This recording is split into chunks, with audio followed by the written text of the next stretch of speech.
New free-to-play account, about a month, a little over a month and a half in, very, very limited resources, as you can tell. Oh my gosh, this is such a pain to look at. I know, numbers are bad, shards are bad, resources are bad, but I want to talk about how I still feel like this newer free-to-play account can still do fusions. Or at least the current fusion. I feel that this account can do the current fusion, and I'm going to tell you why. Hi, hello, my name is Fail, and in this video I'm going to be covering my own strategy on how I'm going to tackle this current fusion that's going on and how we can maybe work around future fusions as well, even if we are limited on resources, even if it's a newer account, or even if you're a free-to-play player and you just don't got all the extra fancy stuff that some other players have if they've been playing for a really long time or use other strategies. So we're going to talk about how we're going to tackle this fusion, how my specific free-to-play account is going to with all of its limits and how old it is and how young it is. We're also going to talk about some of the challenges that we'll be facing that I can see coming up, and maybe how we can take very, very little that we have on this account and turn it into a guaranteed champion, which, let's be honest, you can say whatever you want to say about the current fusion. For a new player, if you're able to get through all these different events and get a guaranteed champion, especially a legendary, that stuff's good, but the problem is figuring out how you're going to do it, which is what we're going to do today. If you are thinking about starting a new account, free to play or otherwise, and you want a good start, I've got the perfect thing for you. Hold up, now it's time to click my link in the description below so that you can get yourself a free Karato, as well as 3 other insane epics as you level up. Here's how to do it. Log out of Play and Play on PC and uninstall. Click the link in the description and register with a brand new email. Launch Raid and complete the tutorial. Go to your inbox and claim your first champ. Don't miss out on your chance to get a free Karato right after signing up, as well as Anax, Uugo, and Mausoleum Mage as you progress through the game. Click on my link right now and let's crush this together.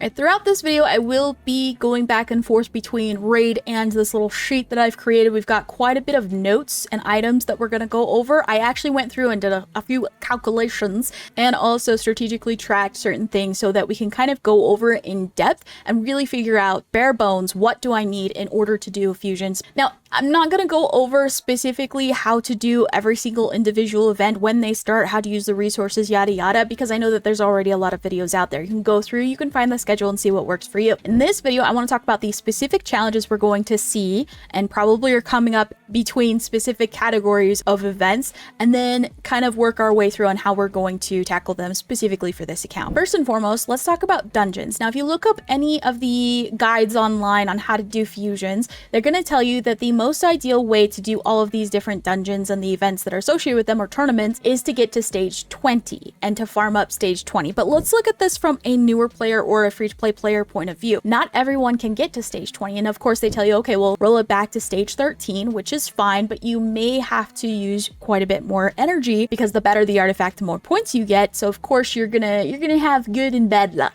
Generally speaking, if you were able to get to stage 20, I believe you need to use about 2,400 energy-ish. Varies obviously based on your luck and what you get, but let's talk about what you need to do for stage 13. Now, currently there is an Ice Golem event going on right now, so I could talk to you about that, but I actually want to roll it back a little bit to this dragon tournament. What I did is I tracked how much energy I was using and how many points I was gaining for that. And this is kind of a little bit messy, but hopefully it'll make sense as I go. It's really just my own notes and how I'm tracking everything. So I expected to spend around 3,000 energy because I can't get to stage 20 for dragon, but I ended up only spending about 2,500, which is interesting because a lot of guides, as I mentioned, will say you probably need to spend about 2,400, maybe a little less, maybe a little more. And even though I was running a earlier stage than stage 20, I was still able to not have to use as much energy as I thought I would. Also, I want to note that I did run stage 16, which is still the same amount of energy as stage 13, I believe. So I do want to add that caveat that may have affected the amount of energy that I had to use, but the reason why I ran stage 16 is because there was CVC going on and it gave us better points. So that's interesting to me that we were able to use only about 2,500 energy-ish, and we were doing stage 13 instead of stage 20. Again, caveats, I was doing stage 16, not stage 13. But you'll notice here that at stage 16, you get 4 to 6 level artifacts or rank artifacts. In stage 13, you get the same amount. Now, the drops may be better at stage 16 than stage 13, so maybe I would have ended up having to use more energy if I was doing stage 13, but we're setting the stage and we're trying to get an idea of how much we're going to have to spend bare bones for this fusion so that we can get through it with our sanity intact. That said, what I decided to do so that we can calculate how much energy we're potentially going to need so that we can plan accordingly, what I did is for each tournament event that was related to a dungeon, so dragon, ice golem, spider, fire knight, I am going to assume assume that we're going to need under 3,000 energy. So I'm overshotting here a little bit so that we can plan ahead and know. But also, as we go along throughout this fusion, I will be tracking everything that I'll be using so that I can kind of at the end give like a report of, hey, as a free-to-play player who isn't able to do stage 20, I had to do stage 13, or in Dragon's case, stage 16, don't hate me. This is how much I actually used versus how much I thought we were going to have to use. This is how we can prepare for the next fusion, assuming that the point system doesn't go up a whole ton and costs a whole lot more, right? I do want to point out though something that I noticed, which is that the dungeon divers, while aligned, yes, you kind of have to be really careful about when you're doing the other dungeon events. So obviously Dragon and Ice Golem are aligned with dungeon divers, but you have to be careful about doing the Dragon tournament just to where you need to do it. So whether that's 2,500 energy, 3,000 energy, but you're doing it along with dungeon divers. I'm sure a lot of you already did that. So carry that over to the next dungeon divers events, where you'll notice that we still have a little bit of Ice Golem going on. So what I'm going to do is during the Ice Golem event, I'm going to do it until I finish up the dungeon divers event. And then I'm kind of going to pause. I might use that energy to go finish up the champion training, or I might save the energy. I'm not sure, you know, the energy that you get on your dailies and all of that jazz. And then I'm going to wait until the next dungeon diver event starts, and then I'm going to finish up the Ice Golem. And that's my plan anyway. And the reason why is because I don't want to be spending any more energy on dungeon divers than I have to. One thing I've noticed over and over again when I do fusions, passionate about this, sorry, is that the dungeon divers I always end up having to do more than what I would have with the dragon events, spider events, yada yada. And so I'm spending more energy than I have to, and I want to try to save on that as much as possible. So for the second dungeon diver event, I am going to be finishing up my Ice Golem. So I'm going to try to wait to finish it up until the dungeon diver starts, because they do overlap, and then I'm going to wait until the spider tournament starts, and then I'm just going to run up spider as much as possible. The problem and the challenge here is that it's risky. So if you're not able to put in the time at the very end of the dungeon divers event, whether that's staying up late or getting on early enough right when the, you know, spider starts, and then running up a spider as much as you can throughout the day, not having the energy to do it also in a timely manner, you might not finish the dungeon divers event. So it's a little bit risky waiting until the last day of dungeon divers event 2 to finish up using spider, but I think that that's going to be the most efficient way to use energy to make it so that you don't have to use extra energy than what you normally would doing the dragon, Ice Golem, spider, and fire knight tournaments. Now you may have to use a little bit more, but at least we're trying to minimize it as much as possible. Going back to this, I did note that for each of the different dungeon tournaments, it usually takes under 3,000 energy. It could take you 2,500, 2,200, depending on what your luck is, right? So we'll say 3,000 just to overshot it just a bit. And then the dungeon divers on its own, if you weren't to double dip or go back and forth and use the other dungeon of tournaments that are going on at the same time, sometimes it can take up to 5,000 energy. So you have to remember that if we're doing the other tournaments alongside it, that it's going to be less than 5,000 energy otherwise. And again, this is an estimate, depends on where you're running, what stage, yada yada, what your luck is. We hate that that's a factor, but it is, so we're going to factor it in. This column kind of gives us an expectation of resources of how much energy we're going to be using for each of the different dungeon related events. Cracks up to quite a lot. I've heard multiple creators say that they think it's going to easily be 20,000 total energy that'll probably be used, and it really just depends on where you're running it up. For me, if I'm not able to get past this stage 10 spider, which hopefully I will by the time spider starts, and I'll be working on building out a team that can get it a little further. So I've heard some people say that you want to try to get to at least stage 13 as you can, because once you get to that, you know, every now and then getting a 6-star item, that's an extra 5 more points, or even 13 more points versus a 4. It helps with your odds a little bit, and also it's not at the end of the day going to be like detrimental, right? If you can only do stage 10 spider, that's okay. I also want to point out here that it's less energy than what it would be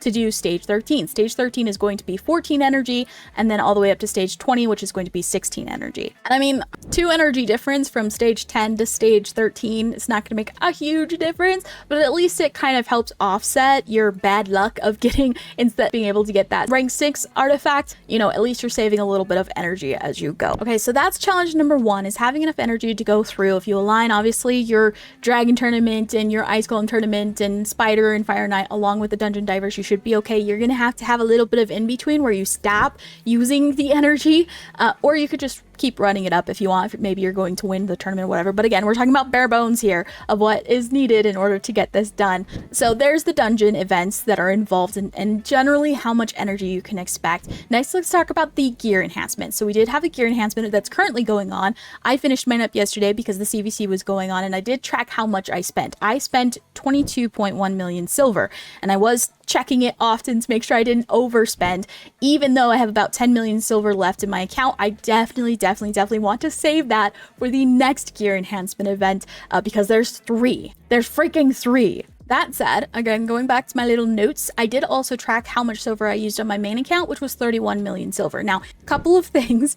One, I wasn't just leveling up to 16 on all of my artifacts like I was on my main account. My main account, I have quite a bit more silver than I do on my free-to-play account, and it's a lot more easy for me to get on my main account than it is for the free-to-play account. So I did spend more. Also, I was building out an arena team, and I got a little carried away with it on trying to see if I can find something just a little bit better. I don't know if you've ever done that, but you just want to find an artifact that just gives a little bit more stats, and so I was leveling up a lot of 16 items to level 16, and I went a little overboard. I probably didn't need to spend 31 million if I had checked the event, that the gear enhancement event that was going on, to make sure I didn't overspend on that one. But again, I'm a little less worried on my main account as I am on my free-to-play account, where we have to be a lot more careful. A couple of quick things. I did work on building out some of my champions. I made sure to align each event, by the way, with account growth. What can I do during this event in order to continue to grow, especially because I need to really build out these champions and teams so that they're ready for future events that are coming on. So I spent 22.1 million silver. So generally what I'm going to do is I'm going to assume that every gear enhancement event, I'm going to need about 20 to 30 million silver. So here's the overall gear enhancement events. There's 3, as I mentioned. So you have to be really careful about saving your silver as much as possible before a fusion, but don't worry, we'll talk about what you can do if you started the fusion off with not enough silver. For example, when this fusion first started on this free-to-play account, I think I only had a little over 11 million silver to start. And this does give us a good idea of how much silver we're going to need throughout the entirety of this fusion. So if you are very behind on having, I would say, at least 20 million silver, then definitely be saving and stop freaking upgrading your artifacts every time you get a really cool one. Trust me, I get it, but stop spending unless the gear enhancement event is currently going on. Again, bare bones here. We're talking about bare bones, peoples. Side note, I don't think I even mentioned this. Over here are actually the fragments tracking that I created. It's not as important as all the other information. I'm just mainly using it so that I can personally track what I'm doing in the fusion. This is my main account points and fragments that I will be collecting and have collected, and also my free-to-play accounts. We need to finish up this Dungeon Divers as well as finish up our champion training, and I think both might end today. So we're gonna work on that. Obviously, the main account's a lot easier to get through these freaking events than the free to play. Okay, the next set of events that I'm going to talk about, and this is really the last one, and then we're going to go over some strategies that I'll be implementing to really tackle these things, is summon events. So we've got a summon rush and a champion chase, pretty typical for a fusion. And no, in general, I've been looking it up everywhere, and tons of other people who are smarter than me did a calculation to see just how many ancient shards you need in order to do a champion chase tournament. Just ancients, not including voids, sacreds, primals, all that stuffs, or if you really need to, mystery shards. They generally say 30 to 100. I know that's a wide range, and it's because, again, luck. We're going back to luck. If you're crazy freaking lucky, I think the exact number was 33. I could be wrong, or if the game has been updated since those guys did their calculations, but I think the minimum is like 33 ancients. If you had like perfect luck, you could finish with as many points as you need in a champion chase tournament to get the fragment. I'm going to talk about how I'm not going for that. I'm going to try to, hedge my bets as much as possible. We're going to try to make it as easy as possible. Here's how. I am going to be doing, if I am able to, with the amount of energy that I have, I am working on getting through. I just finished up Brutal Campaign, which gave me a Sacred Shard. So I used to only have 2. Yesterday I finished it, so we got another. And then I am attempting to go through Nightmare currently so that I can get another Sacred Shard. This is a little bit of a gamble, because if you're trying to go through all of the Nightmare campaign in order to get this extra Sacred Shard, it does cost about, I think, 1300-ish, 1400 energy to get through all the way. And of course, you have to be able to 3-star each one, which means you have to be able to have a team that can handle it. For me, I would probably do Uugo and my Kale and continue on through. So if you're spending 16 energy to try to get all the way through for each individual level, plus I think the bosses are 18 energy, it's a pretty penny for you. It is a cost, right? And it is a little bit of a gamble because, as I mentioned earlier, with the dungeon events going on, we need energy. So this is a little bit of a gamble. For me, I am going to try and get this done so that I can get that extra sacred shard, because it's crazy how one sacred shard, just one, is 500 points, especially if you compare it to like an ancient shard, which is only 20 points. So it is a bit of a gamble to use up all of that energy, because you will need it for the dungeons. Not to mention, you don't know for sure, especially if you're like me and a newer player, you might not have the champions necessary to get all the way through. Some of these stages are going to start to get a little bit difficult, especially in Brimstone. If you went all that way, spent 1400 energy, however it ends up being, and got stuck on freaking Morchmaka boss, that would suck. That would really, really suck. That said, there are a lot of other great resources that you get. Like, this is 125 gems right there. That's another almost 400 energy. So, and another ancient, not to mention all the other goodies that you'll get getting along the way. So I feel like that's worth it. Please let me know in the comments if you think I'm totally crazy, but that's one way I'm getting another sacred shard. You can also try to work on clan boss. Now, this is one that you actually kind of need to prep for way before a fusion, simply because you need to be able to get to at least nightmare in order to start getting the sacred shards, because in brutal, it does not offer sacred shard drops. And not to mention, it's a chance of getting a sacred shard drop. You have to at least get to nightmare clan boss in the very last chest. So you have to be able to at least get the ultimate chest on nightmare clan boss, demon lord, in order to get the potential of getting a sacred shard. So that aside, that's not really a strategy we'll be using. I just wanted to mention it in case you're trying desperately to find other sacred shards. There's one possibility of getting one. Other areas to get sacred shards is in faction wars. So if you go to your faction wars right here, you can see all of the available rewards that you can get. Now, you do have to get pretty far, right? You have to be able to get to at least 700 stars in faction wars in order to get this. I don't know that you'd be able to get it before this next summon rush if you're watching this video currently. However, if you're watching this and there's a new fusion coming up and you really want to prepare for it, maybe pushing your faction wars could be a great place to start to gather those. So me and my account, we're on the hunt for sacred shards, because the one more sacred shard, two more sacred shards, three more sacred shards makes a huge difference for the summon rush event. The summon rush event can make or break an entire fusion. Full stop. So can a champion chase event, which is what we're going to talk about next. I did something a little bit outside the box-ish for my account. A lot of people were pulling their R-tours yesterday during the CVC that was going on. I decided to wait. It was really hard for me too, because I feel like R-tour right now could actually be very, very useful for my account and where it's at. And let's be honest, getting a free legendary, we're always happy with that. I decided to wait. It was really hard. I almost pulled him like 4 or 5 different times during the CVC yesterday, but I decided to wait because R-tour alone, this one legendary champion, is 500 points for the champion chase tournament. But so we've moved on for summon rush, by the way, so I don't want to get the point system confused. We're moving on from summon rush. We're talking about the champion chase tournament, which is towards the end of the fusion for this specific fusion. Our tour alone is going to be 500 points, which is fantastic. So I decided to wait. It was really freaking hard for me to do.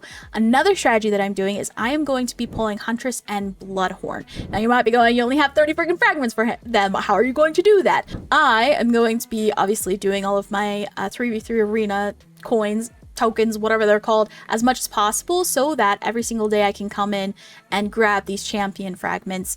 And I did match it up date-wise, and if I do pull them every single day, I will be able to fuse them like one day ahead of when the champion chase is supposed to start for this fusion. So I should be able to get both of these guys. I know they're only rares, but because they're both voids, they're actually worth, instead of a rare champion that you pull in a champion chase worth 10 points, because they're voids, they're actually worth 50. So this is 100 points between these two. Not a ton. I know, lay off me. We're getting there. Then what I can then do is go in for Broadma. So once I'll have these two, I can then go ahead and summon or fuse these two. I have been leveling up some champions in order to feed to these fusions so that I can get them. And then if I'm able to level these guys up either with brewskis or, I don't know, running up campaign, if I have enough freaking energy at that point, hopefully I can also get Broadma. And then also Relic Keeper. Now this one was another one that was freaking hard for me to wait on, because Relic Keeper is my current Arbiter mission. I was so upset. I wanted to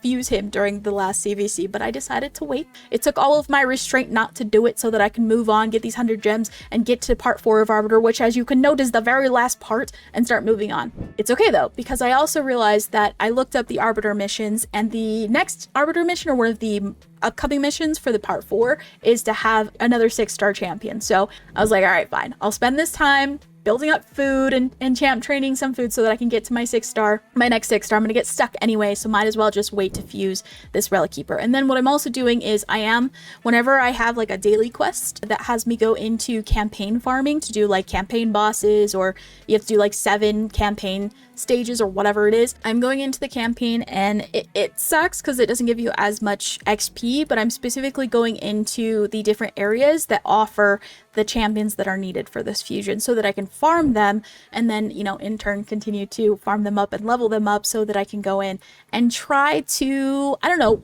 I know for sure I can fuse at least 1 Relic Keeper during the champion chase event during this fusion, but I'm trying to see if I can maybe do 2, maybe 3. I don't know exactly if I'm going to be able to do 2 or 3, but we have at least 1. And one of these guys, 1 Relic Keeper, if you were able to fuse him during the champion chase event, is worth 250 points, I believe. 250 points. So we're adding up, right? You thought it was silly when I was like, oh, I'm gonna get this rare, it's 50 points. No, I've got a plan. Okay, we're trying to get up as many points as possible from our little fusions that we can do. I didn't really plan on showing this in the video, but I think it actually helps a little bit. So it's not very pretty, I apologize, but this will kind of give an idea. So I have been planning out how many points I can get from just fusing the different champions and farming them up and all that jazz that we just talked about.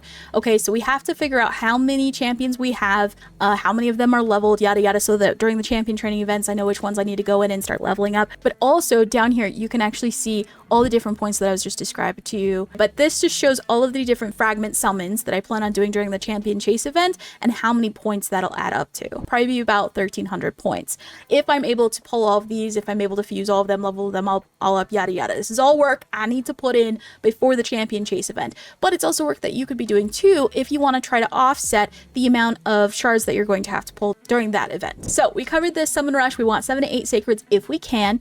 If you can, try to get as many as you possibly can so that you don't have to use as many of the other type of shards. I do have a few, I think we have like what, four primals we could probably do, and we have some voids as well. For the champion chase, I plan on doing all of those little fusions and fragment summons that I can possibly do, and then I'm going to use whatever points I have left in order to get that fragment, I'm going to use with my ancients. But if you need to, you plan on having, I don't know, 50 to 80. I put 30 to 100, but let's narrow it down a little bit. Probably about 50 to 80 ancient shards, depending on your luck, but it could be more, and it could be a little less. You never know. I would love for you to comment how many freaking ancient shards you have to pull during the champion chase in the past. Okay, so let's talk about a full overview. Breaking it down, bare bones, what do we need? You need about 15 to 20,000 energy for the entirety of this fusion. If you do not have that, which obviously you're not just going to have, don't forget, you will get daily refills from your quests as well as from the playtime rewards, and sometimes, like me, you'll get a little bit lucky and you'll have a daily login that'll have 500. It was beautiful, it was amazing. Not to mention, Raid is being somewhat kind to us here, and they are offering us a bit more over the next few days at the beginning of this fusion to kind of help give you a head start. This is going to be crazy helpful for me, especially since I am trying to do that extra campaign challenge. You also need 30 to 100. Really, it's like 50 to 80, I think. You can correct me if you feel like I'm wrong, but try to have at least 50 ancient shards at least, and that's still kind of pushing it, because if you have the worst luck ever, like sometimes have, try to have as many freaking ancient shards as possible, okay? But bare bones, you can get away with as little as freaking 30 or 40. You want more than that, which is why I am planning ahead. And then also for the gear enhancement event, you need about 20-ish for each individual gear enhancement event. There are 3 in this fusion. Whatever fusion you're watching this for, make sure you check to see how many gear enhancement events there are. So overall, we're going to need about 60 to 90 million silver total. It could be a little bit less than that if you're really frugal. There's obviously tons of different ways to go in and save on resources. You could do the upgrade and sell strategy, where you go in and you just upgrade an item to level 4 and then you sell it. Especially if it rolls terribly, or if it's not a very good item, or if it's one you're going to sell anyway, you can go ahead and do to level 4, 8, or 12, depending on how much silver you have. And then you can go ahead and sell it and gain some of or most of that silver back, and that it's helping you to replenish your silver, not perfectly, but a little bit, and also allowing you to gain points for the gear enhancement event. And also, if you're free to play, I would love to know what's the most difficult event you've ever faced on past fusions, or that you think is going to happen in this upcoming fusion if you're going for it. And finally, the question of the hour, which I think I already know the answer for most of you, but I still would love to hear it because I like getting the consensus and learning and hearing what the community generally feels. But the question is, are you going after this fusion? Why or why not? Is it because of your account status? Is it because you don't need this champion? Is it because you think this champion is crappy except for his balls. I would love to know. Are you going after this fusion? Why or why not? Thank you so much for watching this video. You have an amazing freaking day. Keep killing it, and I'll see you.